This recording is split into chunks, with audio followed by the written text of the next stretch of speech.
When I say, who's the master, you say, no. This review.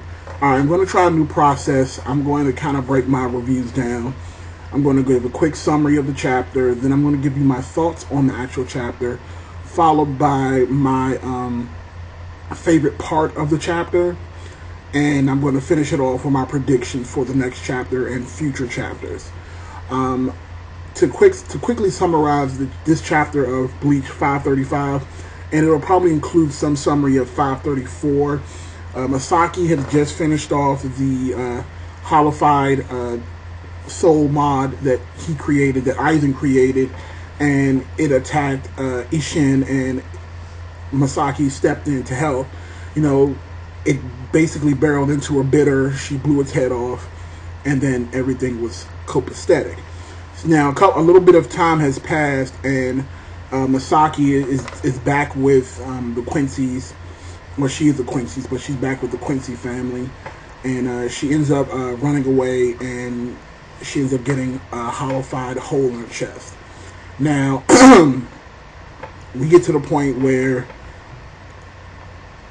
they bring her back to Itake's place, and he basically tells them, I can save her, but things will never be the same.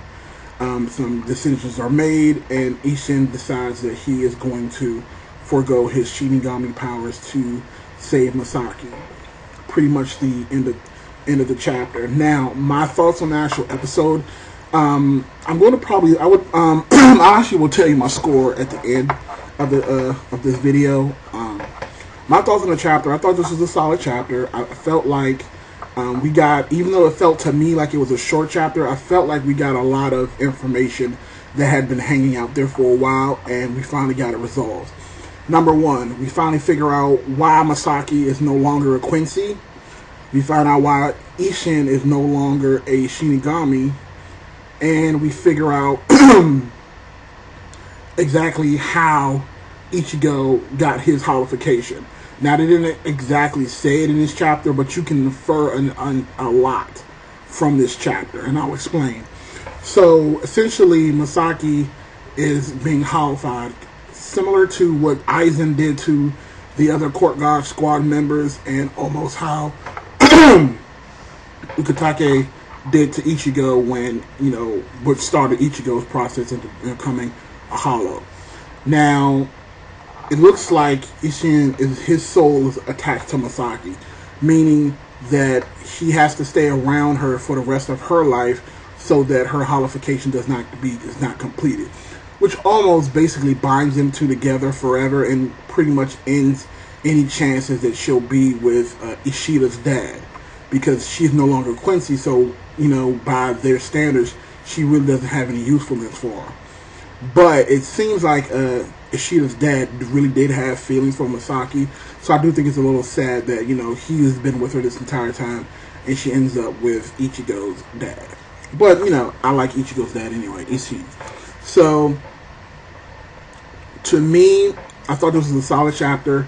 Again, I'm going to probably, if I would score it, I would probably score it a solid 3.5 out of 5.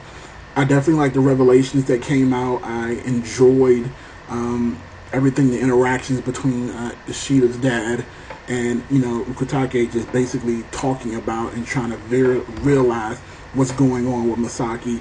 Now, I also enjoyed the fact that now, with everything that's happened, I know what happened to Ichigo. So, essentially, my thoughts on what happened to Ichigo is when Masaki got bit by that hollow, its spirit and its holification started in her.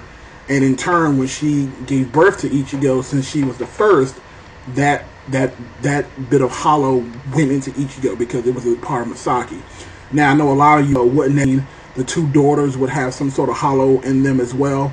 Not necessarily, because Ichigo was the firstborn, so it would stand to all of the hollow went into Ichigo, so when they had the others, there was nothing left to go inside of them. Now, it looks like they do, or at least for the second oldest, she looks like she does have some spiritual pressure. She can, I believe she can see hollows, if I'm not mistaken. Now, there hasn't been anything shown from the youngest daughter to having any spiritual spiritual pressure or any powers whatsoever. But I know the middle daughter, I can't remember her name right now, I know for a fact that she does. It's definitely ramping up, and I'm almost positive within the next two chapters the flashback will be over.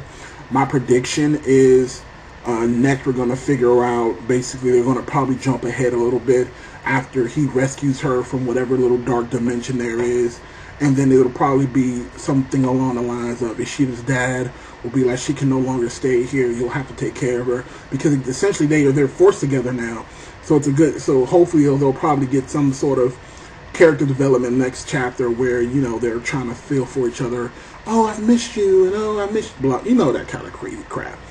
But like I said, overall 3.5 out of 5. There's nothing much more I can really say about this chapter, because again, it was mostly just like revelations being opened up. But again, like I said, it's a solid chapter. But I want to know what you guys think. You know, comment in the section below. Subscribe to the channel. Thumbs up the video if you could. This is Showing Up the King, the one and only, and you guys have an awesome, awesome day.